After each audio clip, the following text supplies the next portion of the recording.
The next session promises to be an absolutely fascinating account. The voyage of a journalist from Israel, Germany amongst other places. We have Eldad Beck with us all the way from Germany. It's going to be absolutely amazing listening to his account and experiences. And of course, moderating him is Dr. Hirsch Dobhal. A few words about Dr. Dobhal.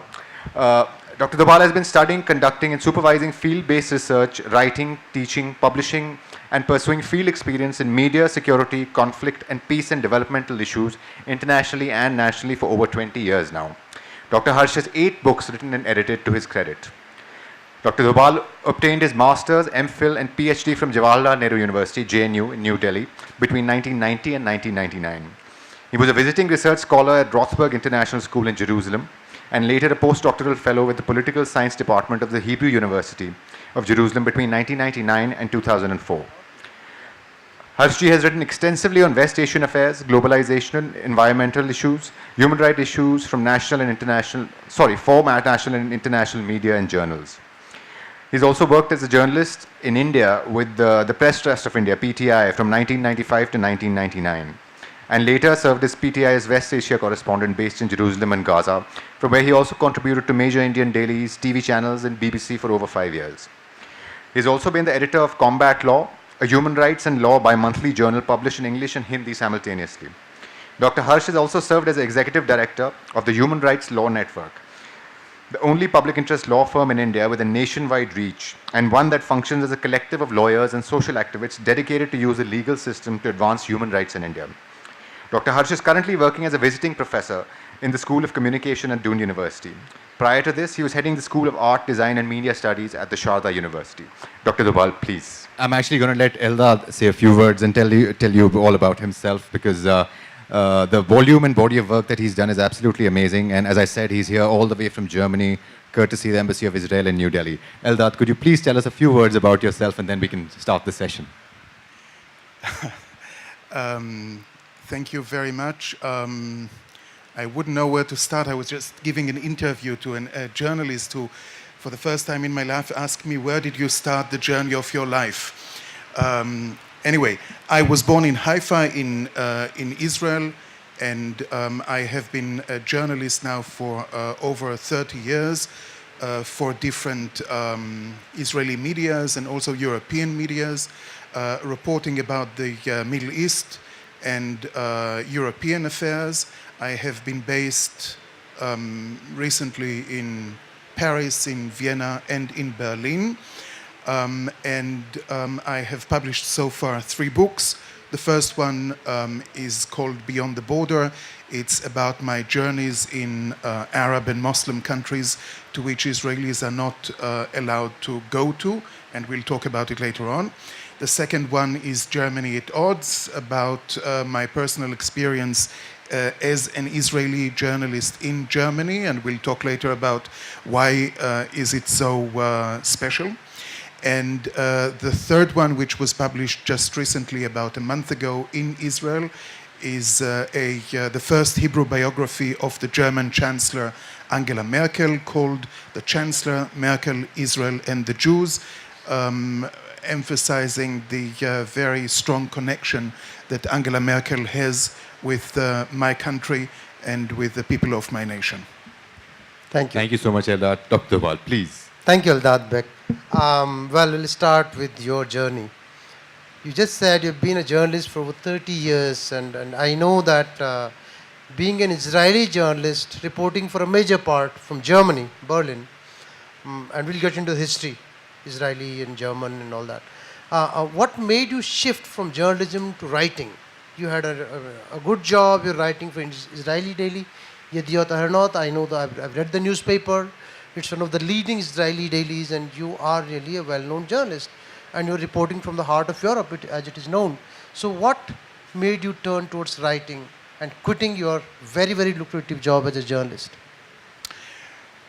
Well, moving from one sort of writing to another sort of writing was the result of the fact that I have the feeling that we journalists, especially in the Western Hemisphere, but I believe it's also happening in other countries, are not doing anymore our jobs. There has been a very tremendous revolution in the field of reporting and media, and I think that journalism today is too much subjected to pressures that are not allowing it to do the informative work that we are supposed to do. So very often we are asked by our editors, by the owners of our media outlets, to write things that would serve certain economic and political interests, but have nothing to do with, I would say, ethical integrity. And on the other hand, you know, newspapers at the beginning of the 90s tried to copy television. So all of a sudden, instead of words, you had a lot of images and few words. And now newspapers are trying to imitate internet, which means that everything has to be short, everything has to be quick, and you do not have the possibility to explain, to first of all, to give people the context of an information that you are delivering. And because everything has to be done from 1 minute to the other, I don't think that our readers have the possibility anymore to follow what is happening. And in books, you have really the space and the length to go into depth and to explain why things are happening, the context of things, and that's the reason I moved to writing books. Are you saying that journalism is facing a crisis of the sort of late in the age of information, too much of information, in the age where we are living in a sort of a, what Manuel Castells will call network society? You know, after all, if your aim is to give information, why only books? Why not journalism? Or can we say that books are the right way of giving information? So that way, most of the journalists should quit and become writers. Journalism has its own functions. Yeah. You know, nowadays we live in a generation where everybody can be a journalist. Most of us who have Facebook or Twitter or whatever, the moment we see something, we can report about it. Now, the question is giving information alone makes you a journalist?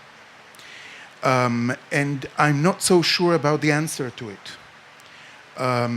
So nowadays there is an inflation of information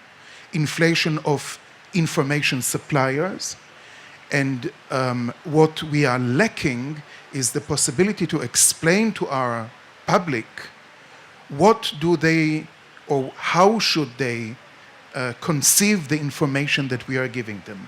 I'm not talking about giving them ideological brainwashing. I just think about giving them more in-depth information that would allow them to think about why things are happening and not just to know that things are happening. Thank you. So coming back to your second book, Germany at Odds. You have been there for such a long time, Eldad. I was wondering, being an Israeli journalist reporting from Germany for Israeli press, given the background of the relationship in the past that I'm sure we're going to talk about, that how Germany today is confronting its past. Has it overcome its past with Israel and Jews, what Nazis did? And what made you write this book? Just because you're an Israeli, or Germany otherwise also a fascinating country for you? What made you choose this topic, Germany at Odds? And what do you think, where does Germany stand today as it enters a new stage in its modern history? I think that the question that you are actually asking me is what made you go to Germany? As a person and as a journalist. And I'm not so sure that our public is very much aware of history that we are considered to be very fundamental. But I would try to answer you on the personal level, so maybe it would enable you to understand why I made this journey. As I told you, I was born in Haifa, and my parents, my mother had a huge family. My father had none. His parents died more or less around my birth, and he had just one brother and nothing else. Now, when you are born into a situation, let's say that you are handicapped, born without a hand or a leg, you cannot imagine how, or without sight, you cannot imagine how life can be with two hands or two legs or with sight. You are born handicapped, and your situation is normal. And my family situation was therefore normal to me. I had a huge family on one side, too many relatives, I would even say, and on the other side, nobody. And nobody spoke about the reason to it until a certain day in the 90s, in which my father received a letter from Germany, somebody who claimed to be the cousin of my father, and he said, "We knew that we have family in Israel, but we have never had contact with you. Is it really you?" And then I started a journey into the history of my family, my father's family, which came to the land of Israel, or should I say, my grandparents, my father's parents, came to the land of Israel before the Second World War. From Germany? No, from Austria. And they were almost the only ones who left Europe before the Second World War. And most of those who stayed behind were murdered by the Germans and their European collaborators during what is called the Holocaust. In the Holocaust, 6 million of the 11 million Jews living in Europe were systematically and in a very industrial way murdered, all of them, old ones, young ones, those with money, those without money. They were all sent, first of all, to ghettos, then to concentration camps, then to death camps, in which most of them were gassed, were put to death by gas chambers in the most horrific way. Now, it is such, for us Jews, such a huge trauma, because you must understand that at the time before the Second World War, there were about 14 million Jews. And losing 6 million Jews is almost half of your nation which was murdered. And this has been such a trauma, still is such a trauma for all of us, that many of those who survived or have lost their families and managed to get alive of the Holocaust did not talk about what happened. And this is the story of my family. I never knew that I had such a family in Austria, and that most of them were murdered by the Nazis and the Germans and the Europeans, until this cousin who managed to survive the Second World War in Germany, interestingly enough, because his mother was not Jewish, contacted us, that was in the year 1996, after the fall of the Berlin Wall, and he started giving us information about the story of my family.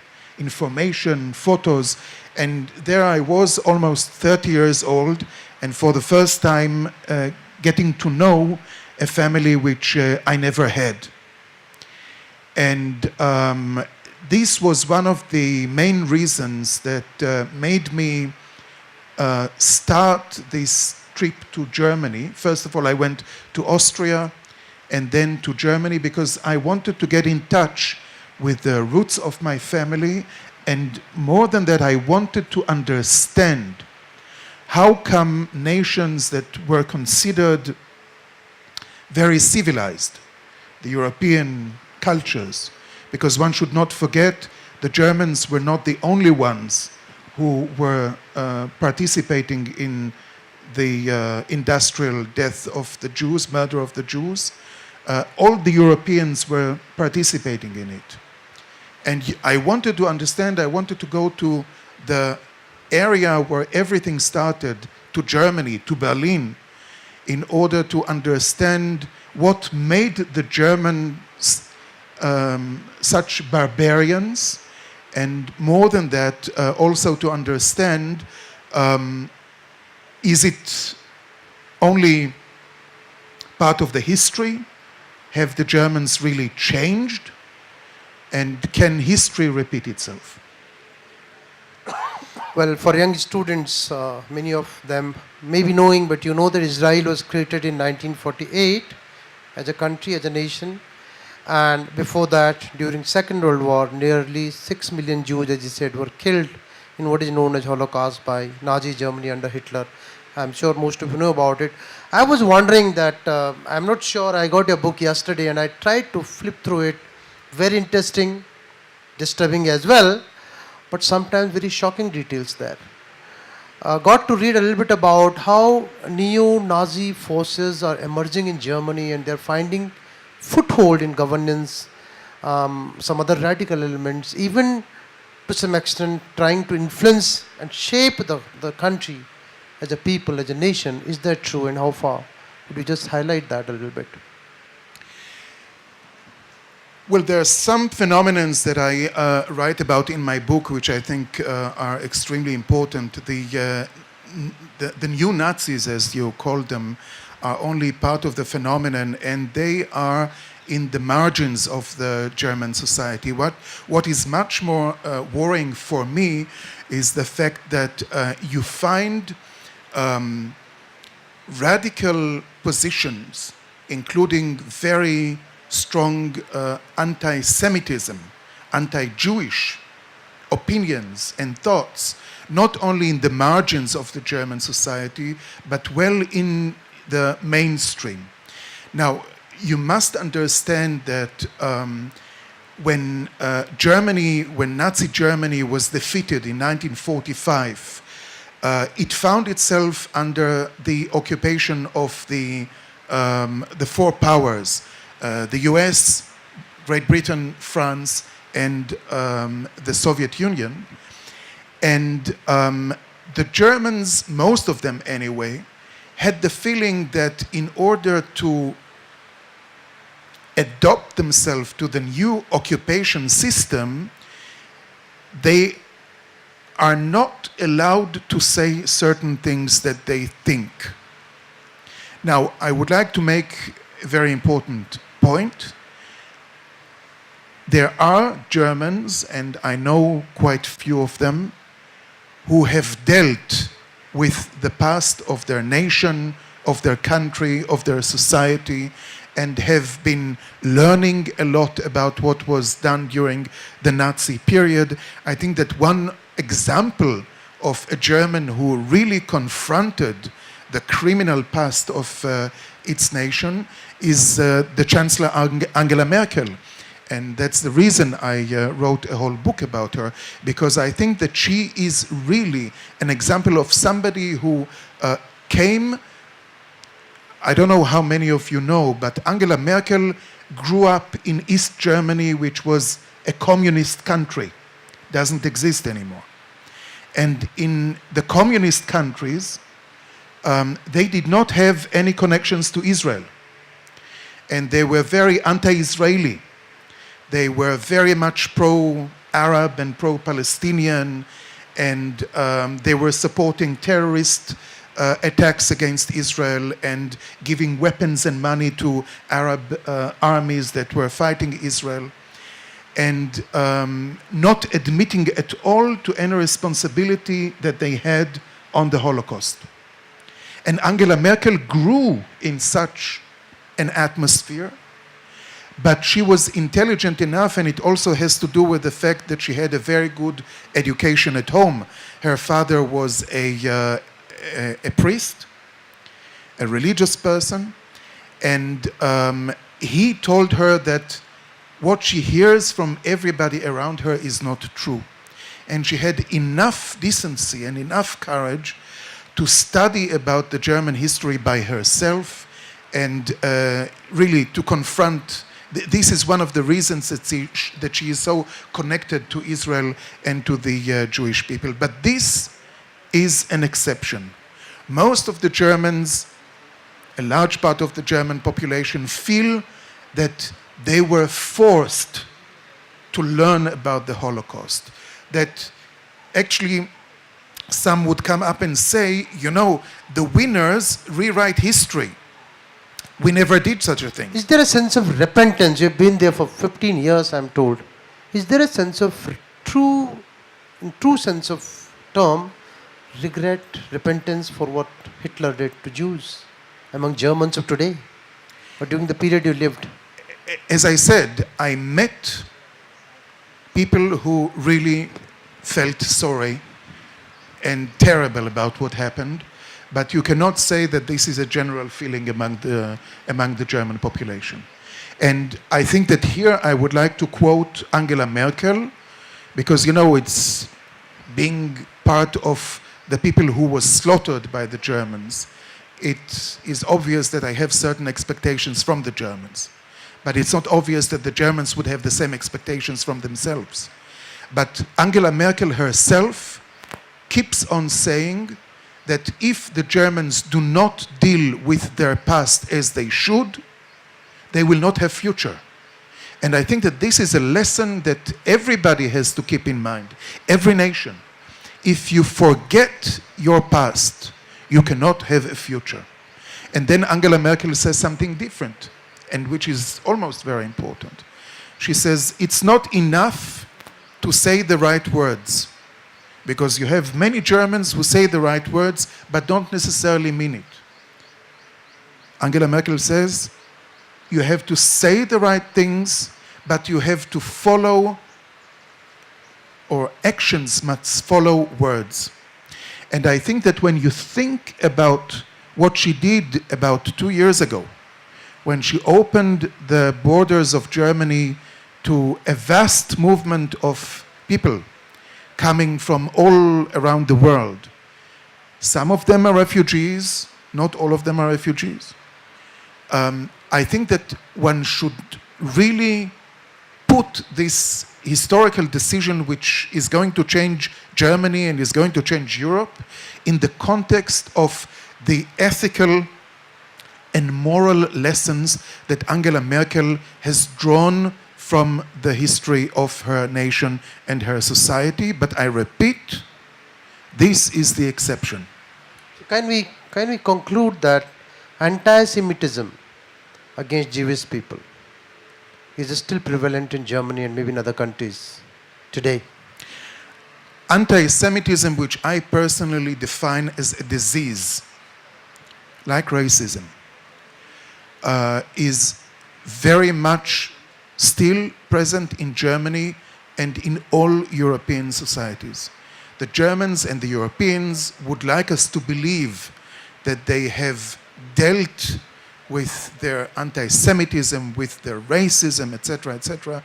Unfortunately, this is not the case, because it was not done in a very thorough and deep way which would enable the Germans and the Europeans to be today in another state.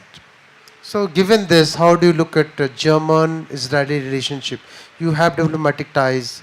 Given the troubled past that Germany had with you, the present is not very promising, looks very shaky, and your book.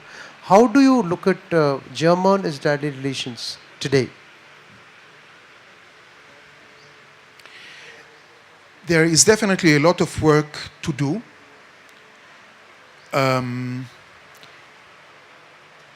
Interestingly enough, we are in a situation where Germany today has much more interest to have good relations with Israel than the other way around.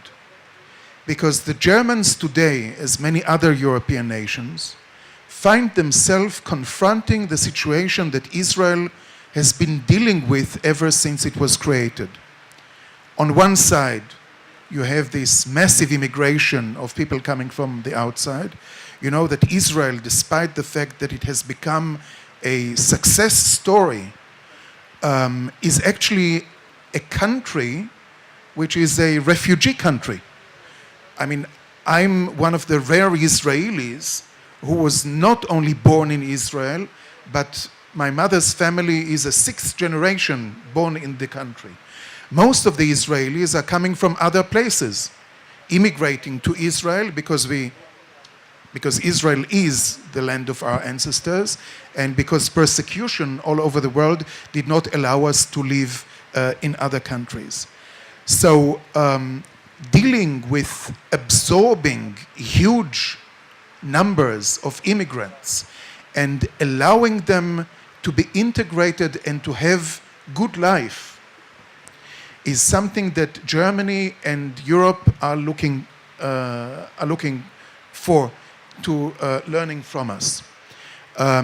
If you take, unfortunately, the situation of the Palestinians, you see that they also had to move from their homes, not all of them, but some of them, and to find themselves in refugees. And 70 years afterwards, a great number of them is still living in refugee camps in the Arab world because the Arab world did not allow them to get integrated. Now, if Israel would have been acting the same way, we would not have the very successful country that we have today, because we would still have refugee camps of all those Jews coming to Israel from all over the world. So there is a huge difference between a nation that has won its fight against being a victim and has been thinking about life constructively and building a wonderful country, and a society that has preferred to keep its situation of being a victim and preserve its refugees in a misery that goes on until today. But Eldad, can we draw a parallel between Jewish immigrants, not refugees? You have a law of return in Israel, whereby every Jew in any part of the world can at any point of time come back to Israel and become a citizen. Palestinians have a different situation. They were the inhabitants of where you are today, your countries today, and they had to leave. 750,000 or something like 750,000 of them had to leave. They were expelled. Some of them are in Arab countries, others are in European countries, America. So can we draw a parallel between the people who were given a land, who were created a country for and came to their country from other countries where they were facing discrimination, which is all over Europe and many other parts of the world, barring India. Jewish people never faced any discrimination in India. They have lived here also for centuries. So can we draw a parallel? Because I think the perception and the reports and documentation and history and facts tell us that Palestinians were expelled from their land upon the creation of Israel in 1948. And after that, you've fought several wars, and we'll get into those more sensitive issues soon. But can we draw a parallel between these two refugees? I definitely think that we can draw a parallel, because I believe that in your country you had exactly the same situation that we had in Israel-Palestine, between India and Pakistan, with much larger numbers of people who were massacred, who were thrown from the house, and on both sides had to find themselves as refugees.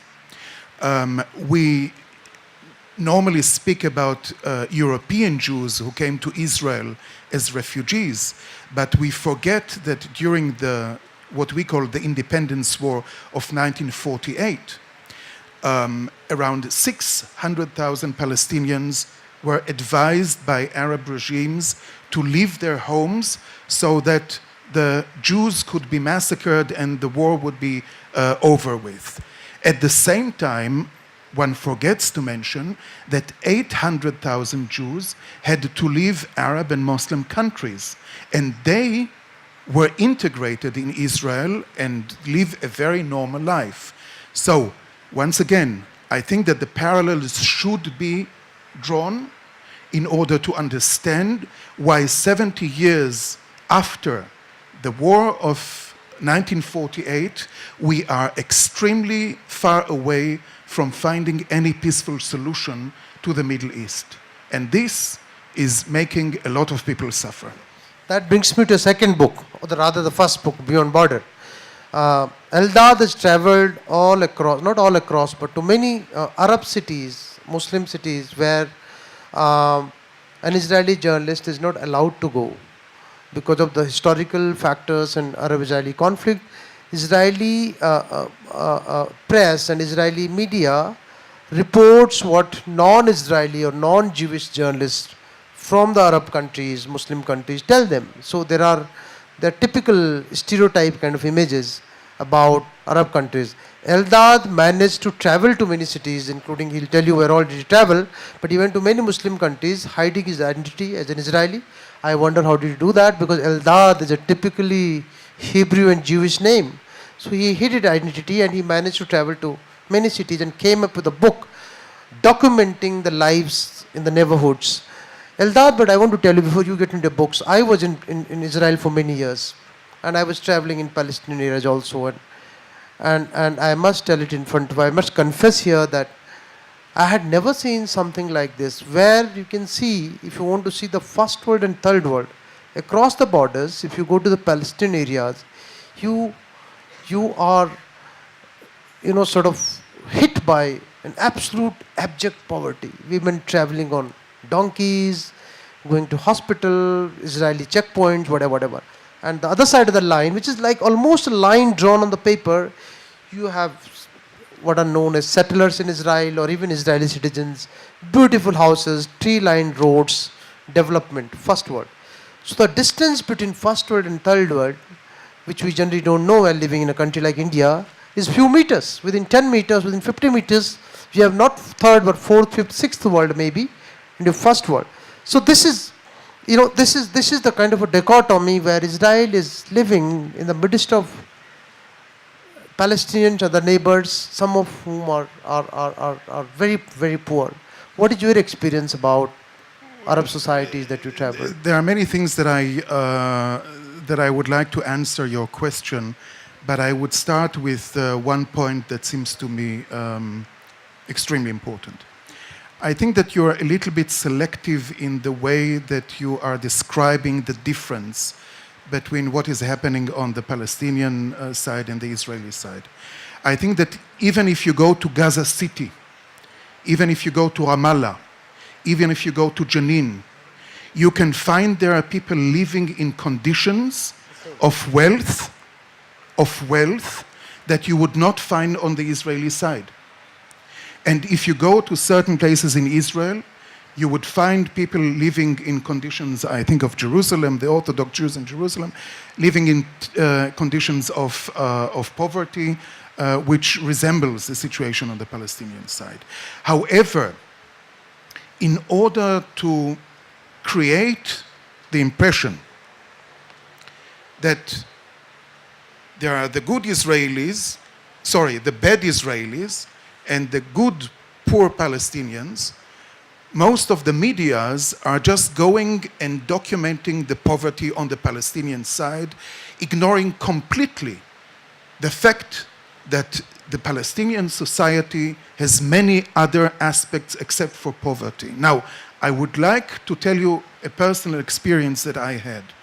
In the end of the 90s, I personally was a supporter of the Oslo Agreement, which was signed in 1993 between the government of Israel and the PLO in order to bring a solution to the conflict between Palestinians and Israelis. I really supported it. And at a certain time, I said, I don't only want to be a journalist reporting about what is happening, I want to do something concrete in order to support development in the Palestinian territories.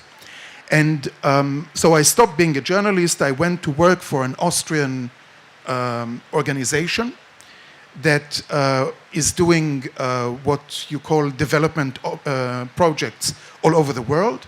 I was also active in Africa, but I had a mission in the Palestinian autonomy territories. And we really wanted to do development projects in the so-called refugee camps, which were under the control of the Palestinian Autonomy Authority. And ministers of the Palestinian Authority heard what we wanted to do and told us there will be no development in the refugee camps because the situation has to stay as it is for political reasons. So you have a government and a leadership that is sacrificing its people for one political cause, and this political cause at the end is the destruction of the state of Israel. See, Eldad, I have lived in Israel also, and I have lived in Israel, not in Palestine for most period. I was traveling. I have personally met a number of Israelis, and I am yet to meet anyone who somebody has not been a victim of either Nazi Germany's Holocaust or Palestinian violence. So I know, I understand Israeli public and their sentiments, but having said that, can we deny today that Israel as a state is an occupier and Palestinians are occupied people and the international law and UN resolutions don't allow that?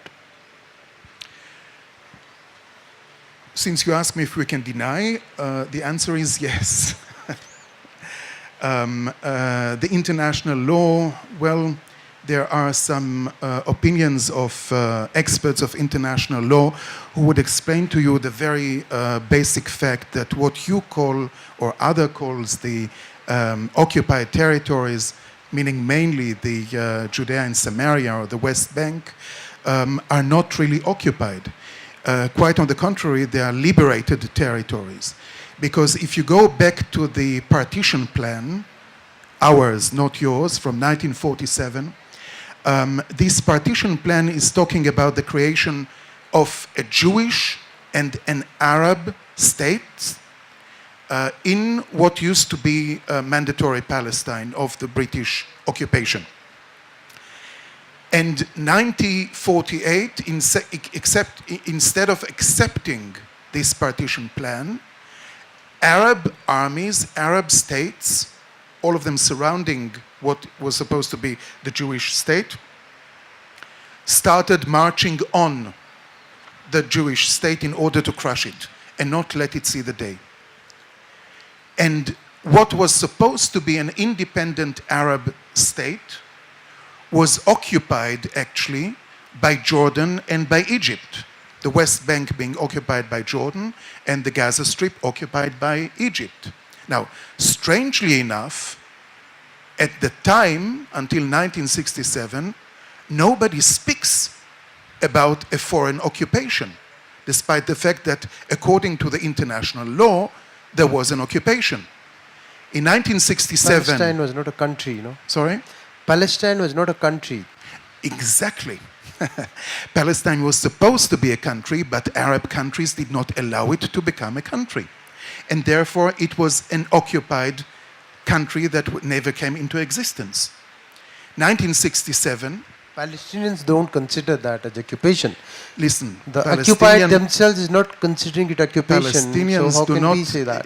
First of all, you are not historically that is not true, because you might recall that the King Abdallah of Jordan, the first king of Jordan, was assassinated by a Palestinian nationalist who was against the fact that, first of all, Abdallah took over what was rest of Palestine, and that he had contacts with the Jews.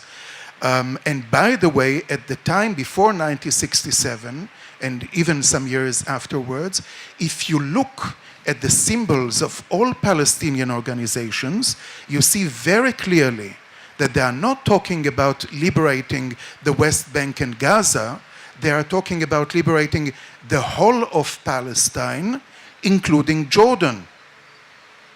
And only later on they said, okay, we leave Jordan to the Jordanians, and will, until today, the official emblem of the Fatah movement and the PLO has a map of the whole of what is left of Palestine, which is the Palestinian territories and Israel. So at the end of the day, those who are still dreaming of occupying and destroying the other side are not the Israelis, unfortunately. Yeah, but see, these are technical and complicated details that for this kind of audience we can't get into. I'm sorry, but technicality is extremely important because the situation is very complex.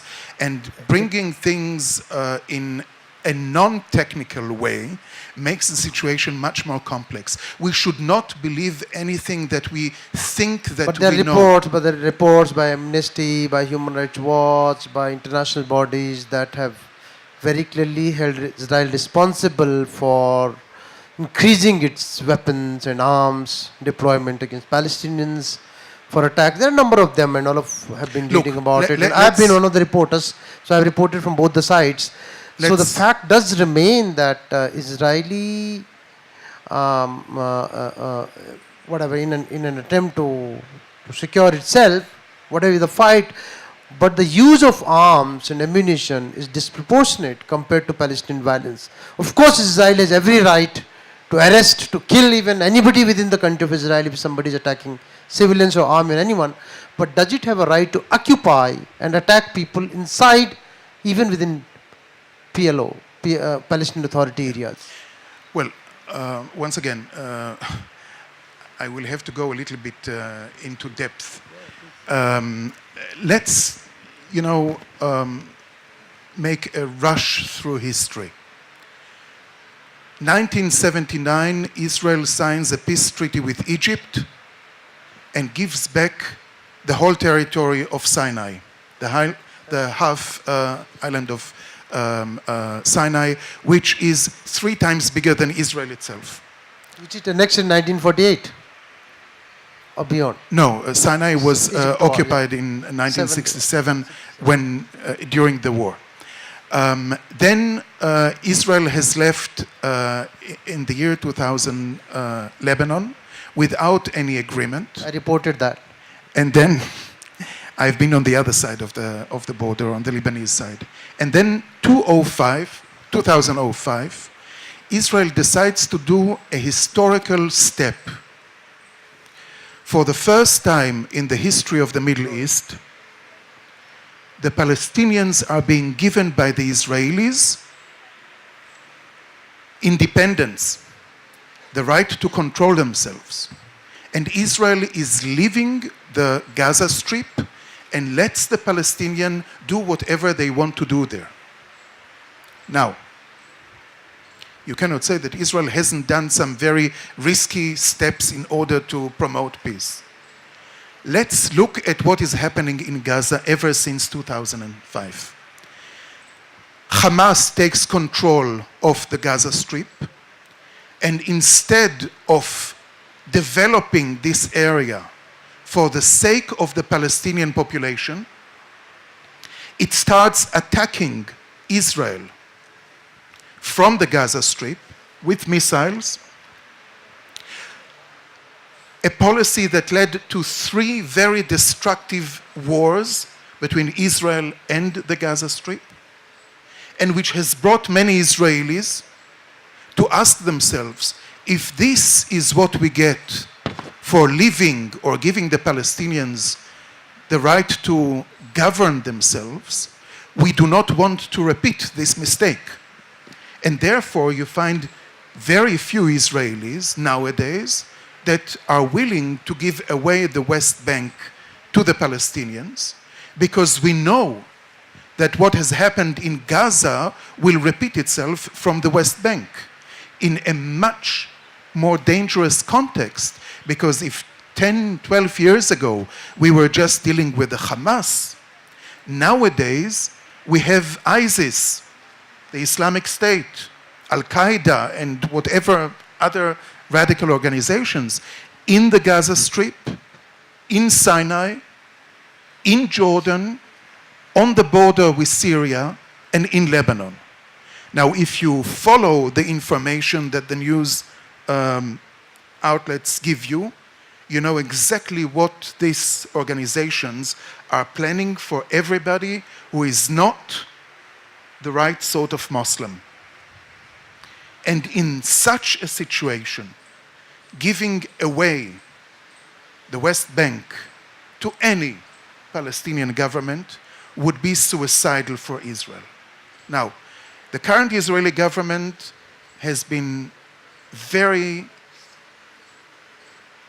promoting of better life conditions in the Palestinian or in the West Bank. Unfortunately, on the Palestinian side, there has not been a will to improve daily life of the population.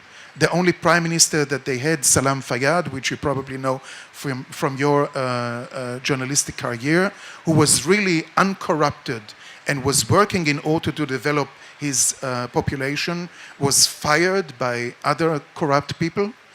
And in this situation where the Palestinians themselves do not want to improve the life of their population, Israel cannot do very much in order to change the situation. But Eldad, I think this is a topic which will never end.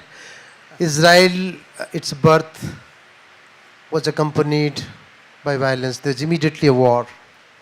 The survival of the country is also accompanied by violence. You seem to be believing firmly in occupation. Even if Jordan and Egypt had occupied, if I go by your understanding, Palestinians, is occupation an answer? Because occupation necessarily involves brute force. It cannot come without some kind of dislike or hatred, which Chomsky compares with racism. And your own leader, Goldman, the Zionist leader, himself said that the Holocaust, which is one of the most horrific atrocity, the darkest period in human history, should not be exploited to justify any oppression of that. This is what Chomsky is saying with Jewish. This is what an Israeli Zionist leader is also saying. And many others, of course, are saying that. Nahum Goldman was not Israeli, he was a Jew. And, Jewish, not Israeli, but he's a Zionist leader. Yeah, I do not accept any claim that the Holocaust is being used for any reason, any political reason. I'm not drawing a parallel. I'm quoting these people, and I'm not talking about parallels. Talking about occupation. I do not say that I do not accept the claim that the Holocaust is being politically misused by Israel. We have our own national memory, and this memory has taught us one thing. And I think that here in India, despite the fact that you are much more numerous than us, you can identify yourself with this lesson of history. If you leave yourself or if you leave your fate in the hands of the others, you're doomed. And we do not want to leave our faith anymore in the hands of the others. We want to fight when we have to fight, and we want to make peace when it's possible to make peace. And we have proven the fact that we are willing to do peace in various numerous cases in the past. However, instead of coming to the Israelis the whole time and telling them, guys, you are the bad guys, you're not allowed, why won't you go to the Palestinians and ask them what have they done, and they could have done ever since 1948, in order to accept the existence of a Jewish state in Israel? They have done nothing. Even today, there were several occasions in which the Palestinians could have come to terms with the Israelis in order to end what you call the occupation, during the Camp David talks 2000, during the talks between Abu Mazen and Olmert 2008. Every time when you had to get to the point where they make a decision, a historical decision to stop the conflict. They ran away from taking responsibility, and in my eyes, they are the sole responsibles for their sort. My last question, because this is a huge topic, and then we'll move a little bit on to India-Israel thing before I invite questions from the audience. Israel was born in 1948. Today, and ever since it has been building its army, it is one of the best armies in the world. The state-of-the-art technology, the best intelligence. It has pursued the security doctrine, as you have also been mentioning. Does Israel find itself safe today? 60 years, more than that, of pursuit of security and peace through force. And the paradox of the security paradigm is that the more force you use, the more brute force you use to pursue security, the greater force is required to fight the greater security threats that emerge out of the using the force in the first place. And Israel, I know for sure that Israel is not safe even today. So after so many years of the best army, best intelligence, the most precise attacks, I'm not saying the most precise attacks, not in the sense that sometimes you have targeted killings. Unlike Palestinians who would like, the terror groups would like to kill, or to target some group and they will end up targeting others. Israel is fantastic in that sense. They exactly hit their target sometimes, most of the times. And we know that, we've reported that. Does Israel find itself a safe place? In India also, many of us look up to Israel with a sense of awe and respect that, how they're teaching a lesson to terrorists. Of course, all terror activities against Israelis, by any terror groups, against any civilians or even military has to be abhorred and has to be condemned. But having said that, pursuing what it is, what I just mentioned, has Israel achieved peace? Will there be lasting peace through these methods? And a related question is there a solution? Because there's a whole history of process and negotiations and all that. Will there ever be a solution to Israeli-Palestinian conflict? Show me one place that is safe in today's world.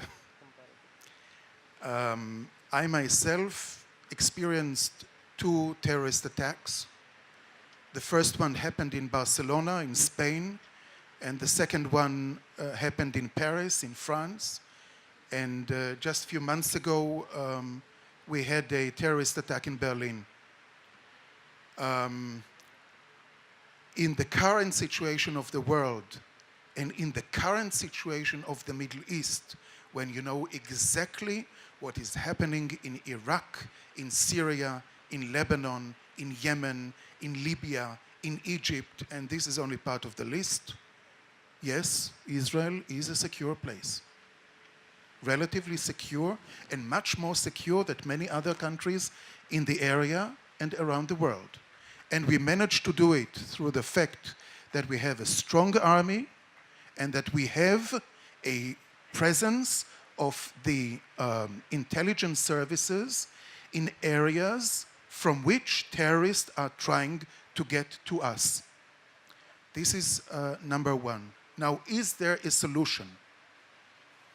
There are many solutions.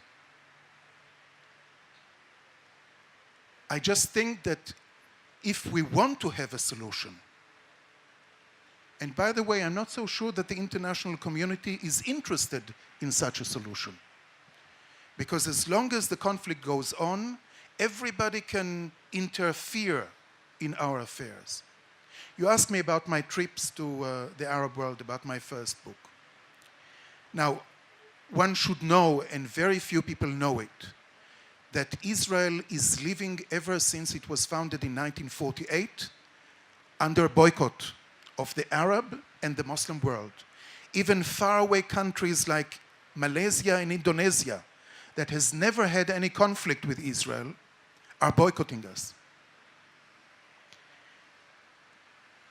How can you make peace in this boycott spirit? If you do not have human contacts between people who are supposed to coexist and to live in peace, and the Arabs do not want any contacts with us, how can we talk about a solution, about peace? And one of the reasons that I've been going to these countries, Arab and Muslims, by the way, I studied Arabic and Muslim and Islam at high school in Haifa, which is a fantastic place where communities of all religions coexist. Still, it's a tower of flight in the Middle East for a possible coexistence. I went to all these countries because I wanted, not as an Israeli, but I never hide my identity, but I cannot travel there as an Israeli, otherwise I would do it. I traveled there as a European.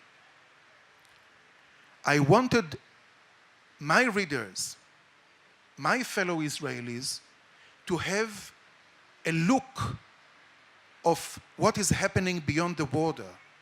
How do the others live? What do they think? To have a human touch, a human approach, in order to develop a human solution without which no political solution is possible.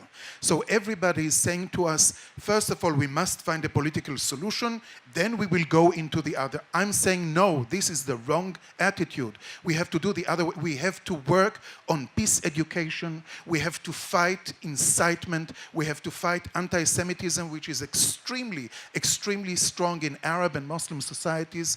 And once we have done that, once people are convinced on our side that the Arabs and Muslims are serious about accepting us as a state, as a nation, as a people, then we can move to the political solution, not the other way around.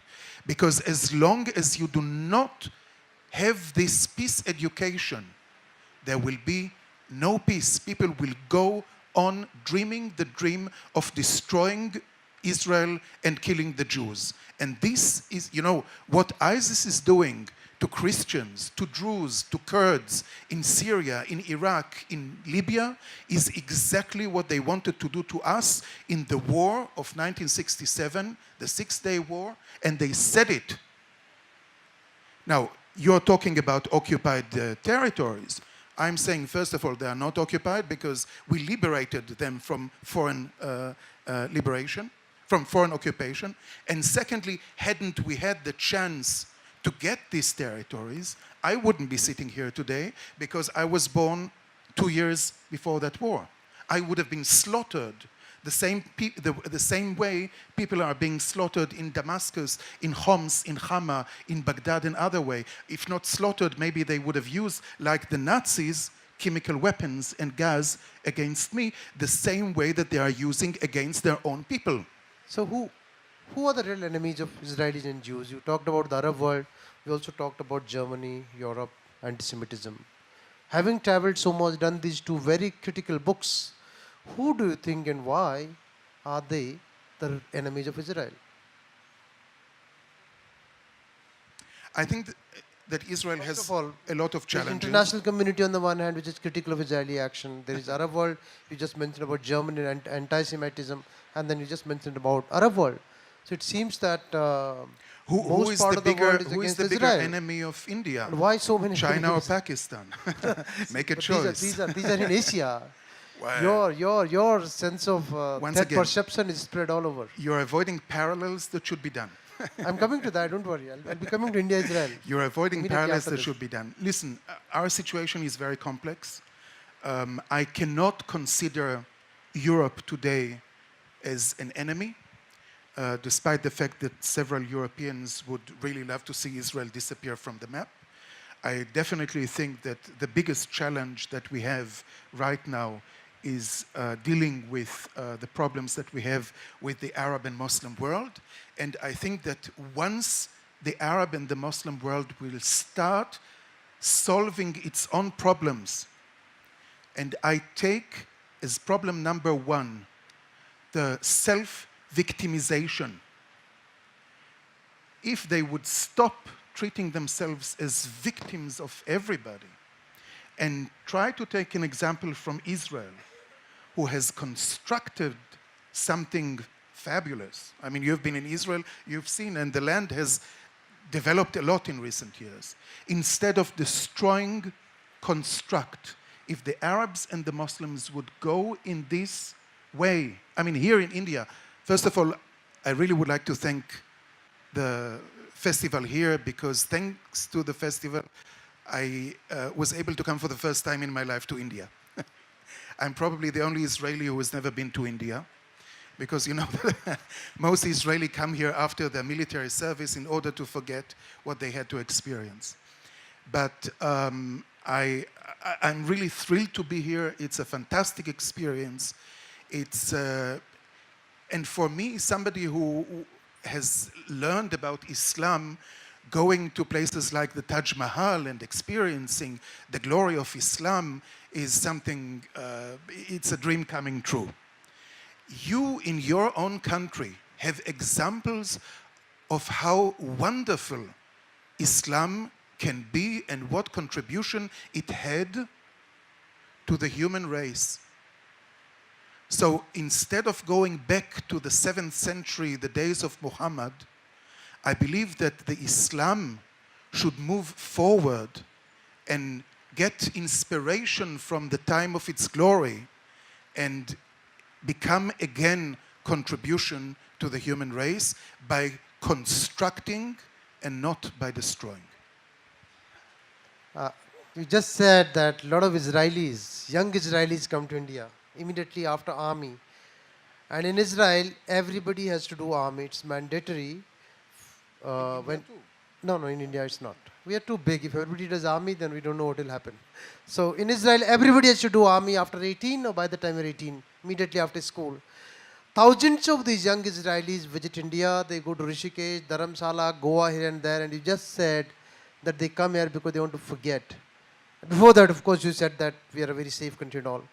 I have done a lot of writings, interviews with these young Israelis many years back, and I know that most of them are trying to psychologically escape the cycle of violence that they have to go through, that they are subjected to. Many of them, they don't want to do army at all, and they come here, and most of them are in a blooming romance with India. They keep coming. It has almost become a trend. They take back a lot from India. So are they actually escaping this violence and this cycle of violence? Yes, and what kind of society are we creating when we are forcing everybody to do army, and then these youngsters have to find an escape from that psychological state of mind? Listen, what you're saying is the perfect proof of what I have been trying to say during the last hour or so. If the Israelis would have enjoyed killing Palestinians because we are brutal people, they would not come to India to use drugs and to forget about what they have done. The fact that it is causing the Israelis moral problems, and the fact that they can hardly live with the violence that is imposed upon us by a party that is not willing to live with us in peace, is a proof to the fact that we are not the side to be blamed for violence. Because I don't see that many Palestinians coming to Goa and taking drugs to get over of the violence that they have imposed upon themselves. Thank you, Eldad. My last comment that, apart from that, of course, India-Israeli ties have been growing. I was there at a very critical time when the ties were growing. We did not have diplomatic relations for many years. There are many inspirations for both the countries to come together. War on terror, commonality of threat perception in terms of threat coming from neighbors and terrorists, and some of them coming from Islamic religion, etc., etc. Many in India look at Israel with a deep sense of awe, respect, also jealousy. Well, they can teach them a lesson, them quote unquote. Trade has gone up. India has become the largest buyer of arms from Israel. India is the largest importer of arms in the world as it is, but our largest supplier is Israel today. So India and Israel are doing well. Having said that, I would conclude this here because I've been asked by the organizers, and I would now invite, or maybe you can invite some of the questions from the audience, maybe 1, 2 or 3 questions. Yeah, we'll just take 2 quick questions because we're really short on time. We'll take them together. Yes, let's take them together. Please make a note so that you can answer them the mic together. The mic is coming, sir. The mic is coming. Sir. Mic is coming. Yeah. Just want to ask you something totally different. that since you have been staying in Germany, how well integrated after the collapse of the Berlin Wall the two Germanys are. How well integrated, and this phenomena of neo-Nazism, I mean, it's post 1991. So the burden of sort of feeding the East Germans, is that also a factor? That's all. And we'll take one more question. I think he raised his hand here already. I'm sorry. Sir. Okay. Okay, we'll take one more question. We'll take 3 questions and then we'll answer them.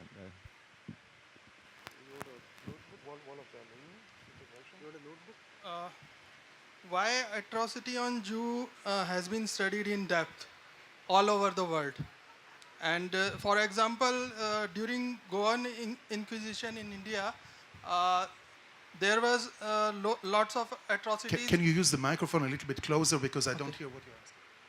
During Goan Inquisition in India, there were a lot of atrocities on Jews, and there has been in-depth study. But majority of people who suffered were Hindus. Such studies are not done by Hindus. So what Jews get from such past history that is traumatic? Okay, so we'll take 2 questions and then we'll come to your question in the end. Yeah? We'll just take Sir's question first.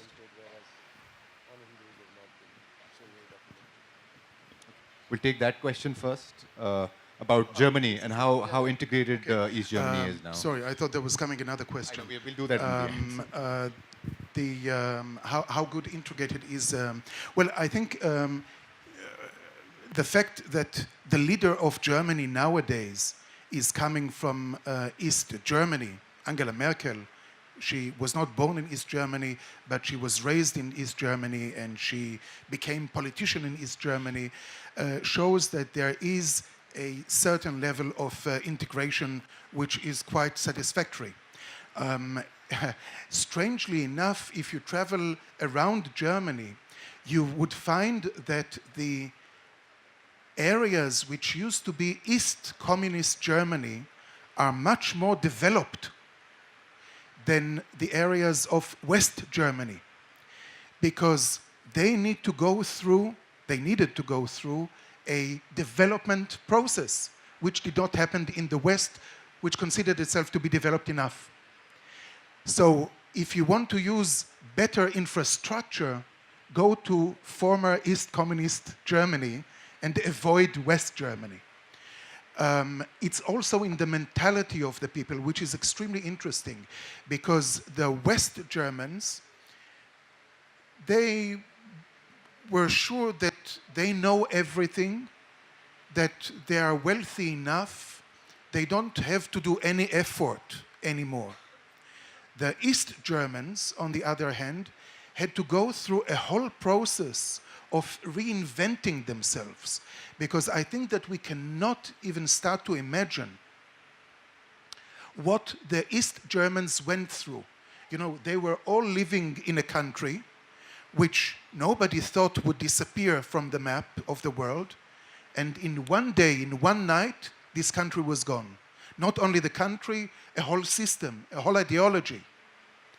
And people had to go through such a mental change in order to survive, that they have become much more pragmatic and much more open to changes than most of the people in West capitalistic Germany. So if you want to have open-minded people, you would probably find them more in the East than in the West. However, one of the problems that Germany is facing is exactly what you said about the fact that since the communist East Germany did not deal at all with its past, we see that radical and extreme right movements, neo-Nazis and others, are flourishing in former East Communist Germany. And the center of all the big nationalistic movements and parties of recent years, from the Pegida to the Alternative for Germany, is in the east of Germany and not in the west. So it's very complex. Now, the question about what do India has to learn from how we document the memory. I unfortunately, since it's my first visit to India and hopefully not the last one, I will learn in the future more about what you do and what you do not do. From what I hear, the Indian society has a problem of talking about its trauma. You cannot remember a trauma if you don't talk about it. This is the situation that was in Israel. People who came from the death camps of the Nazis did not share with other people what they went through. So you have generations like my generation who knew nothing about what happened in their families. This is not a way to deal or to build your future. If you want to have a good future, you must openly speak about your past, about your history, and from there, many people are afraid that the memory of what happened in the Holocaust will disappear because those who lived through a Holocaust are leaving us every day, and soon there will be nobody left. But by remembering, by transmitting their memory to generations who are coming afterwards, and there was an interesting talk about mythology and history. We're not talking about mythology, we are talking about history. If you do not transmit your history, you do not have a future as a nation. Thank you. I'm very sorry. We actually have a workshop in waiting, and the next session is in 15 minutes. I'm very sorry, but you can definitely ask your question. Eldad's here only. And thank you so much, Dr. Hirsch. Thank you. Thank you so much, Eldad, for coming all the way. Sorry, Harsh Bhopal. Sorry, Dobhal. Sorry. And thank you so much, Eldad, for coming from all the way and talking about your fantastic experiences. This session obviously got a little more political than I had originally anticipated, but I'm sure everybody found it quite interesting. Could I request Nizamullah Khan from the WIC team to come up and present the memento to Eldad and Dr. Dobhal? Thank you so much, Eldad. Thank you for being here. We really appreciate it.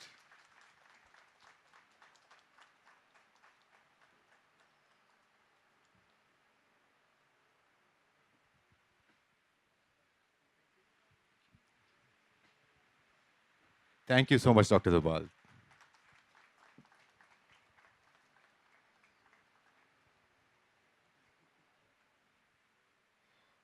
Thank you.